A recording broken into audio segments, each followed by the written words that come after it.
Hello class 10th। आज हम chapter number 7 coordinate geometry का नेक्स्ट पार्ट करेंगे। लास्ट पार्ट में मैंने आपको सेक्शन फॉर्मूला के बारे में बताया था। आज का जो हमारा टॉपिक है वो है area of triangle. Area of triangle आप प्रीवियस क्लासेस में बहुत बार पढ़ चुके हो। किसी भी ट्रायंगल का एरिया निकालना, उसके आपने काफ़ी फॉर्मूले पढ़े होंगे। जैसे कि अभी लास्ट 9th क्लास में आपने पढ़ा था चैप्टर नंबर 12 में हीरोन्स फार्मूला। उससे भी हम किसी भी ट्रायंगल का एरिया निकाल सकते हैं। एक आपको पता है, अगर कोई भी आपके पास हाइट गिवन है ट्रायंगल की, तो आप half into base into height, इस फॉर्मूले से भी ट्रायंगल का एरिया निकाल सकते हो। अब जो 7th चैप्टर में जो आपके पास कोऑर्डिनेट ज्योमेट्री में जो एरिया ऑफ ट्रायंगल है वो थोड़ा सा डिफरेंट है। ठीक है, देखो किस तरीके से। सपोज करो ये आपके पास एक कार्टेशियन प्लेन है, एक्स एक्सिस वाई एक्सिस। ठीक है, अब आपके पास 3 पॉइंट गिवन है। सपोज करो ये ए है और इसके वर्टिसेस गिवन आपको x1 y1। ए कोई पॉइंट है, उसके कुछ ना कुछ कोऑर्डिनेट्स गिवन होंगे। उसके बाद बी कोई पॉइंट है, उसके भी कोई ना कोई आपको कोऑर्डिनेट्स गिवन है। सपोज कर लो x2, y2। और एक और कोई पॉइंट है C, जिसके कोऑर्डिनेट्स आपको गिवन है x3, y3। ठीक है, इन तीनों पॉइंट्स को अगर हम मिलाएं तो क्या बन जाएगा? एक ट्रायंगल बनेगा, ट्रायंगल ABC। अब इस ट्रायंगल का एरिया अगर आपको निकालना पड़ जाए तो आप किस तरीके से निकालेंगे वो देखो। इसके लिए एक फॉर्मूला है, वो क्या है?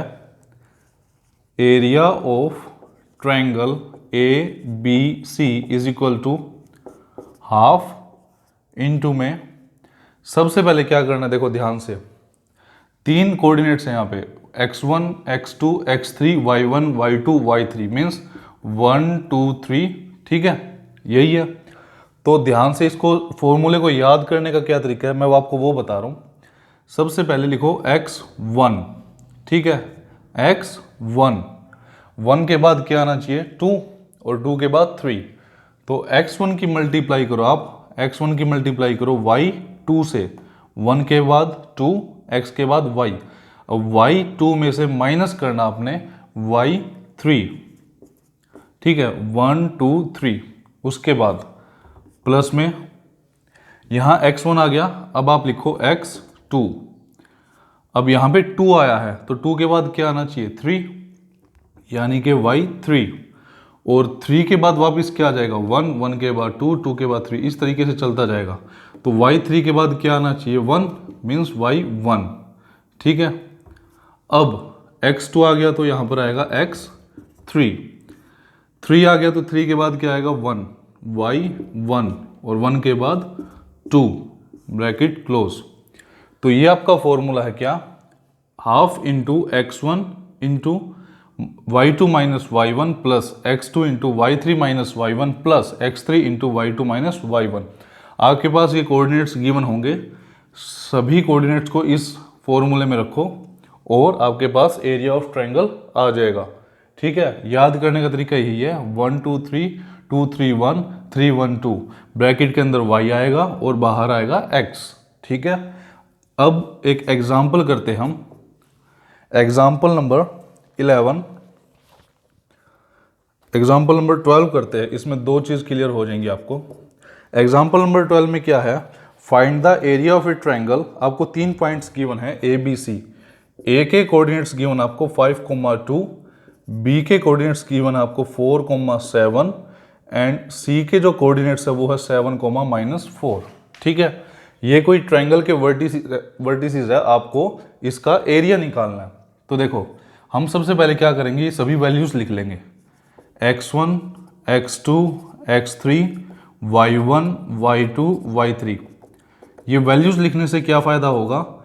आप जब इस फॉर्मूले में रखोगे तो आपसे गलती नहीं होगी। देखो x1 y1, x2 y2, x3 y3। तो x1 की वैल्यू 5, x2 की वैल्यू 4, x3 की वैल्यू 7, y1 आपका 2, y2 आपका 7 एंड y3 आपका -4। ये वैल्यूज़ इस फॉर्मूले में रखेंगे। तो यहाँ से एरिया ऑफ ट्रायंगल ABC वो क्या आएगा? हाफ इनटू में ये x1 की वैल्यू 5 ब्रैकेट में y2 minus y3, y2 minus y3, देखो 7 में से माइनस करना आपने -4, ठीक है, प्लस में x2 की value 4 into y3 minus y1 means -4 में से -2 को माइनस करना है, प्लस x3 की value 7 into y1 minus y2 means 2 minus 7। अब देखो हाफ इंटू में ये माइनस माइनस प्लस, 7 और 4 11 की 5 से मल्टीप्लाई तो 55, माइनस का 4 और माइनस का 2 माइनस का 6, माइनस के 6 की जब प्लस के 4 से होगी तो माइनस का 24, और ये आएगा -5 की जब प्लस 7 से होगी तो -35। हाफ इंटू ये कितना हो जाएगा देखो 59, 55 माइनस 59 मीन्स हाफ इंटू में -4। अब इसको काटोगे तो कितना आएगा -2। यहाँ पे आपका आंसर किसका, एरिया ऑफ ट्रायंगल कितना है -2। बट क्या एरिया कभी भी नेगेटिव हो सकता है? नहीं, इसलिए मैंने एग्जाम्पल नंबर 12 करवाया था, इसमें आपको नेगेटिव में आ गया एरिया। तो कभी भी हम एरिया नेगेटिव में कंसीडर नहीं करते, तो इसको आप ऑटोमेटिक क्या लिख दोगे +2। तो area of triangle ABC is equal to 2 square unit, ठीक है। तो ये आपका आंसर आ गया। माइनस में अगर कभी भी एरिया आए तो आप उसको सिंपल प्लस में लिख दोगे, ठीक है। अब हम करते हैं नेक्स्ट एग्जांपल नंबर 14।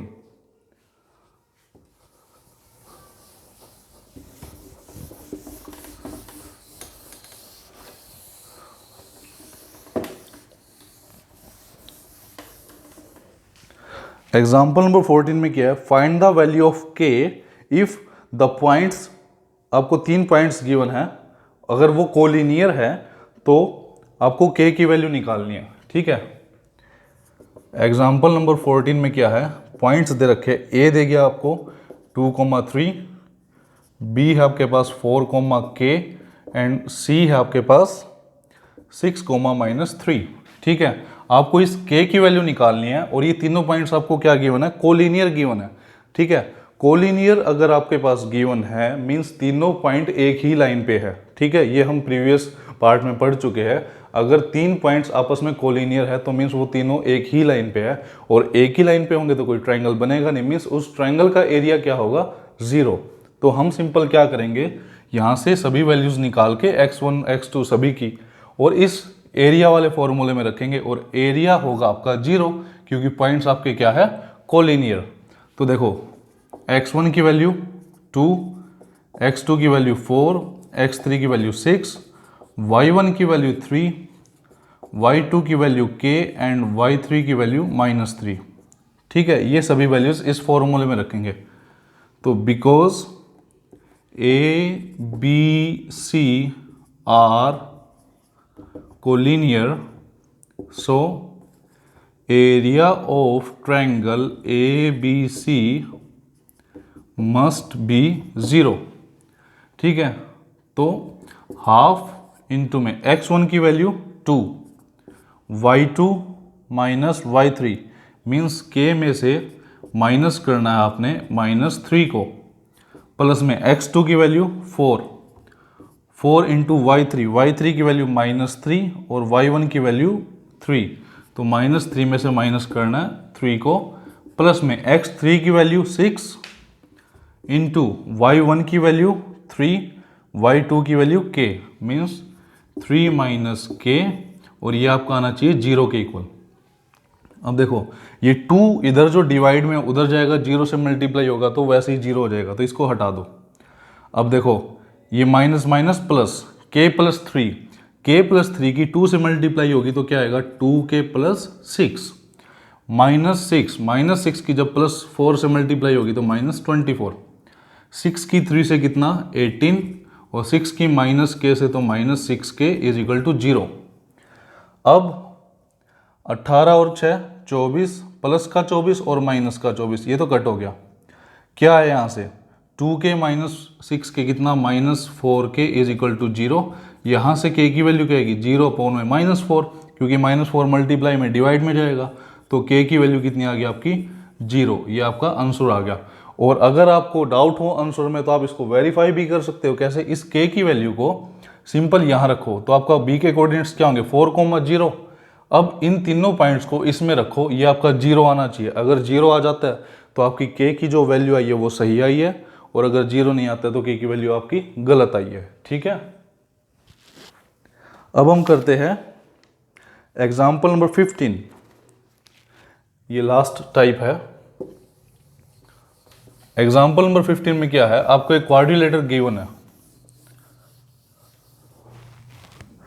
एक क्वाड्रिलेटर गिवन है जिसके 4 वर्टिसेस आपको गिवन है, आपको उसका एरिया निकालना है। ठीक है, तो सपोज करो ये है वो quadrilateral A B C and D. ठीक है, ए के जो कोऑर्डिनेट्स है वो है -5,7, बी के कोऑर्डिनेट्स है -4, -5, सी के जो कोऑर्डिनेट्स है वो है -1, -6 एंड डी के जो कोऑर्डिनेट्स है वो है 4,5। ठीक है, आपको इसका एरिया निकालना है। हम क्या करेंगे, सबसे पहले एग्जाम्पल नंबर 15 में सॉल्यूशन में क्या करोगे आप, सबसे पहले ज्वाइन कर लो A and C, D and B. A को सी से मिला लो और डी को बी से मिला लो। डी को अगर बी से नहीं भी मिलाते तो कोई बात नहीं है। देखो, अगर हमने ए को सी से मिलाया तो क्या हुआ, हमारे पास 2 ट्रायंगल बन गए। ठीक है, अब अगर हम इन दोनों ट्रायंगल का एरिया निकाल के उसको ऐड कर ले तो वो हमारे पास क्वाड्रिलेटर का एरिया आ जाएगा। सिंपल है। तो अब आपको करना क्या है, सबसे पहले आप ट्रायंगल ए डी सी का एरिया निकाल लो। ठीक है, ए डी सी के लिए देखो x1 y1, x2 y2, x3 y3। ठीक है, यहाँ से जो भी एरिया आएगा उसको नोट करके उसके बाद आप ट्रायंगल ए बी सी का एरिया निकाल लो। ए बी सी में क्या हो जाएगा x1 y1, x2 y2, x3 y3। दोनों का एरिया निकाल के दोनों को ऐड कर दो तो आपके पास क्या आ जाएगा, जो क्वाड्रिलेटर है ए बी सी डी उसका एरिया आ जाएगा।